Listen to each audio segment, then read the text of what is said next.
പിന്നെ ലോഹിദാസിനായിട്ട് അങ്ങനെ വളരെയധികം സിനിമകളൊന്നും ചെയ്തിട്ടില്ല. ഒരു വീണ്ടും ചില വീട്ടുകാര്യങ്ങൾ, തൂവൽ കൊട്ടാരമൊക്കെ പോലെ കുറച്ച് സിനിമകളെ ചെയ്തിട്ടുള്ളൂ. കനൽക്കാറ്റുണ്ട്.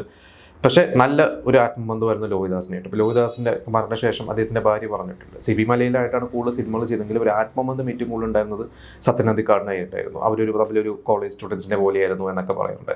കാരണം ലോഹിദാസിൻ്റെ ഏതോ ഒരു തിരക്കഥ എഴുതിയ ഒരു സിനിമ അത്ര വിജയിക്കാതിരുന്ന സമയത്ത് ലോഹിദാസിൻ്റെ വീട്ടിൽ ഇരിക്കുന്ന സമയത്ത്, അന്ന് വീട് പണിയൊക്കെ നടക്കുന്ന സമയത്ത്, അപ്പോൾ സാമ്പത്തികമായിട്ട് കുറച്ച് പൈസയും ആവശ്യമുണ്ട്. അന്ന് സത്യൻ അന്തിക്കാട് വന്നിട്ട് നിർമ്മാതാവിൻ്റെ അടുത്ത് മേടിച്ച് കുറച്ച് അഡ്വാൻസ് കൊടുത്തു. പിന്നീട് പറഞ്ഞാൽ നമുക്കൊന്ന് മാറാം എന്ന് പറഞ്ഞിട്ട് വേറെ സ്ഥലത്ത് പോയി, കേരളത്തിന് പുറത്തെവിടെയോ പോയി ഇരുന്ന കുറച്ച് ദിവസങ്ങളൊക്കെ ഇരുന്ന് ഒന്ന് റിഫ്രഷ് ചെയ്ത് വന്ന ശേഷം അങ്ങനെ പിന്നീട് ഉണ്ടായൊരു സിനിമയാണ് തൂവൽ കൊട്ടാരം.